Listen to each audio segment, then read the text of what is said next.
नमस्कार। आज हम यूपी बोर्ड की 10वीं कक्षा के सूरदास के पद पढ़ने जा रहे हैं। सूरदास सगुण मार्गी कृष्ण भक्ति धारा के सर्वश्रेष्ठ कवि थे। इन्हें इनके समय का काव्य जगत का सूर्य कहा जाता है। जन्मांध होने पर भी इन्होंने भावना रूपी रंगों का बड़ी ही बारीकी से चित्रण किया है। तो आइए इनके पदों का रसास्वादन करते हैं। चरण कमल बंदों हरि राई, जाकी कृपा पंगु गिरि लंगे, अंधे को सब कुछ दर्शाई। बहिरो सुने गुंग पुनि बोले, रंग चले सिर छत्र धराई। सूरदास स्वामी करुणामय, बार बार बंदों तिहि पाई। प्रस्तुत काव्यांश में महाकवि सूरदास जी ने श्री कृष्ण की चरण वंदना की है। कवि कहते हैं, चरण कमल बंदों हरि राई, मैं उन हरि की श्री कृष्ण की चरण कमलों की वंदना करता हूँ, जिनकी कृपा से पंगु लंगड़ा गिरी पर्वत लंगे लांग देता है। जिनकी कृपा से लंगड़ा व्यक्ति भी पर्वत लांग देता है, अंधे को सब कुछ दर्शाई और अंधे व्यक्ति को सब कुछ दिखाई देने लगता है। बहिरो सुने गुंग पुनि बोले, बहरा व्यक्ति सुनने लगता है और गूंगा व्यक्ति फिर से बोलने लगता है। और रंग चले सिर छत्र धराई, निर्धन व्यक्ति भी राजाओं के समान सिर पर छत्र धारण करके चलने लगता है, अर्थात वैभवशाली हो जाता है। सूरदास स्वामी करुणामय, कवि सूरदास जी कहते हैं, ऐसे करुणामय स्वामी की मैं बार बार चरण वंदना करता हूँ। यूपी बोर्ड के पैटर्न के आधार पर किस प्रकार से कार्य किया जाएगा ये हम आपको बताते हैं। आइए सर्वप्रथम संदर्भ लिखना होगा। इस प्रकार लिखेंगे, प्रस्तुत काव्यांश हमारी पाठ्यपुस्तक हिंदी के सगुण मार्गी कृष्ण भक्ति धारा के सर्वश्रेष्ठ कवि सूरदास जी के पद से अवतरित है। इसके बाद प्रसंग लिखा जाएगा। प्रस्तुत पद में कवि शिरोमणि सूरदास जी ने प्रभु श्री कृष्ण की चरण वंदना की है। तत्पश्चात व्याख्या लिखाएंगे, जो अभी हमने आपको बताया है, एक्सप्लेन किया है, उस व्याख्या को आप यहाँ लिखेंगे। अगला स्टेप, काव्यगत सौंदर्य। नंबर 1, भक्ति युक्त हृदय से प्रभु श्री कृष्ण की चरण वंदना की गई है। नंबर 2, भाषा ब्रज भाषा का प्रयोग हुआ है। नंबर 3, रस शांत रस। नंबर 4, गुण प्रसाद गुण। नंबर 5, पद है गीति काव्य, सूर के पदों को गाया जा सकता है। आइए अगला पद देखते हैं। अविगति गति कुछ कहत न आवे, ज्यों गूंगे मीठे फल को रस अंतर्गत ही भावे। परम स्वाद सबई सो निरंतर, अमित तो सो उपजावे। मन बानी को अगम अगोचर, सो जाने जो पावे। रूप रेख गुण जाति जुगति बिनु, निरालंब कित धावे। सब विधि अगम विचारई ताते, सूर सगुन पद गावे। कवि सूरदास जी ने इस पद में निर्गुण निराकार परम ब्रह्म की भक्ति का खंडन करते हुए सगुण भक्ति को श्रेष्ठ बताया है। वे कहते हैं, अविगति गति कुछ कहत न आवे। उस अविनाशी की, अविगति का मतलब है जिसको हम जानते नहीं, जिसका ज्ञान नहीं, जिसका आकार नहीं, उस अविगति के, उस निराकार की गति यानी स्थिति, उस निराकार परम ब्रह्म परमेश्वर की स्थिति के विषय में कुछ भी कहते हुए नहीं बनता, कुछ कहा नहीं जाता।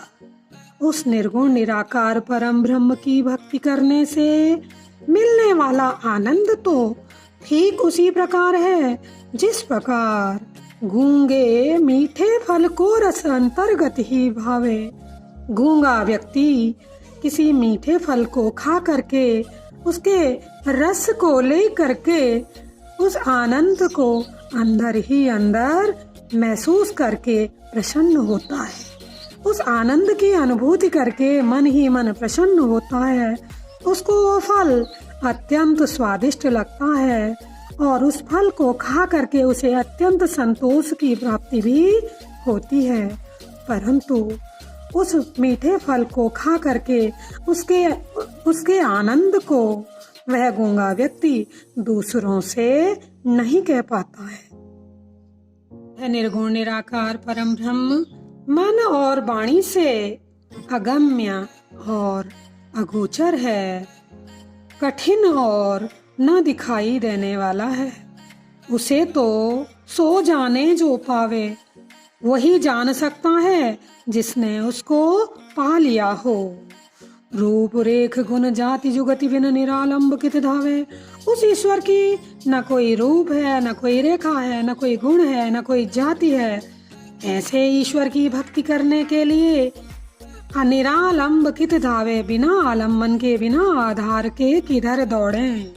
ये मन ऐसे निर्गुण निराकार परम ब्रह्म की भक्ति करने के लिए किस मार्ग से कहाँ दौड़े। सब विधि अगम विचारें ताते, सब प्रकार से उस निर्गुण निराकार परम ब्रह्म की भक्ति करना अगम है, कठिन है। ये विचार करके सूरदास जी श्री कृष्ण के सगुण पदों को गाते हैं। इस पद की भी इस प्रकार से व्याख्या की जाएगी। संदर्भ पूर्ववत। पूर्ववत का अर्थ है पहले की तरह। एक बार हम लिख चुके हैं, वही संदर्भ सभी के लिए होगा। प्रसंग, यहाँ कवि ने निर्गुण निराकार परम ब्रह्म की भक्ति का खंडन करते हुए सगुण भक्ति का समर्थन किया है। व्याख्या वीडियो में जैसे भी बताई गई है उस तरह आप यहाँ लिखेंगे। और अगला है काव्यगत सौंदर्य। इस पद में सगुण उपासना को उत्तम बताया गया है। नंबर 2 भाषा, ब्रज भाषा, अलंकार, विरोधाभास तथा अनुप्रास, रस शांत, गुण प्रसाद, छंद पद। आइए अगला पद देखते हैं। किलकत कान घुटर वनियावत, मणिमय कनक नंद के आंगन बिंब पकड़िबे धावत। कबौ निरखी हरियाप छाँव को कर सौंप करन चाहत। किलकी हसती राजति दतिया पुनि पुनि तिहाव गाहत।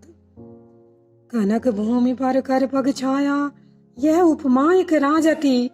करी करी प्रतिपद प्रतिमनि वसुधा, कमल बैठकी साजती। बाल दशा सुख निरखी ससोदा, पुनि पुनि नंद बुलावती। अचरा तरले ढाकी सूर की, प्रभु को दूध पियावती। यहाँ कवि शिरोमणि सूरदास जी ने श्री कृष्ण के बाल क्रीड़ाओं का मनोहारी चित्रण किया है। कवि कहते हैं, किलकत कान घुटर वन आवत।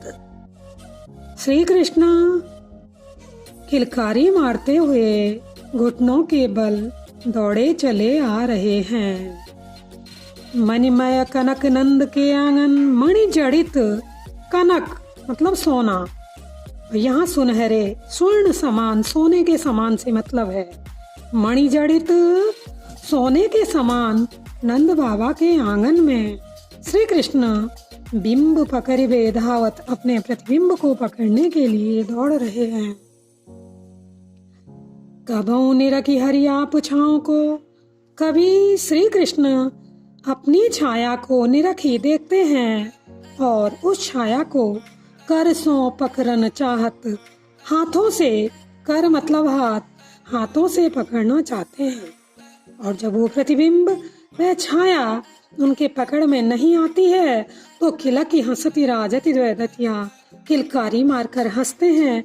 और जब वे हंसते हैं तो उनके मुंह में अभी अभी उगे हुए दूध के 2 दांत दिखाई देते हैं। वे पुनि पुनि तिहाव गाहत, कभी हंसते हैं, कभी चुप हो जाते हैं, बार बार उन नए नए दांतों को अवगाहत छिपाने का प्रयास करते हैं। कनक भूमि पर कर पग छाया, कवि कहते हैं नंद बाबा की स्वर्ण समान भूमि पर श्री कृष्ण के कर पग, हाथों और पैरों की छाया हाथों की हथेलियों और पैरों के तलुओं की छाया, जिनमें रक्त की अधिकता है, उनकी छाया को देखकर यह उपमा ठीक बैठती है।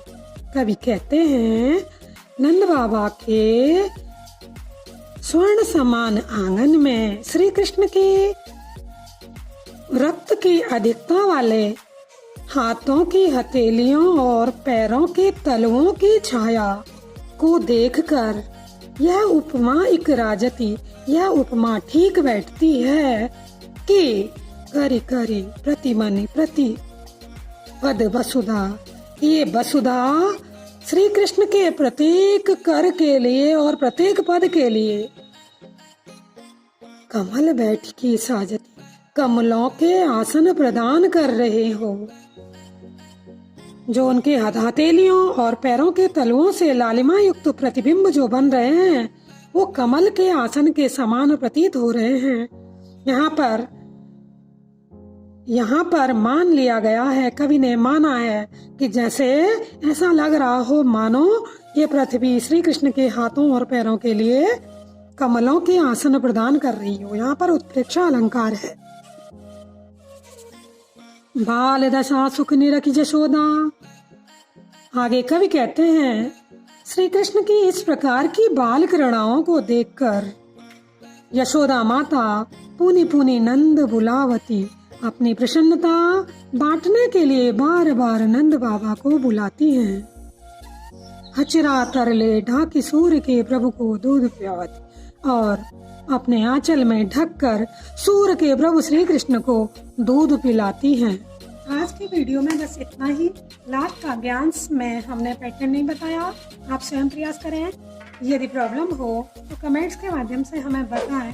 हमारी वीडियो आपको पसंद आई हो, लाइक करें और हमारे चैनल को सब्सक्राइब करें ताकि हमारी अन्य वीडियो आप तक आसानी से पहुंचती रहेंगी।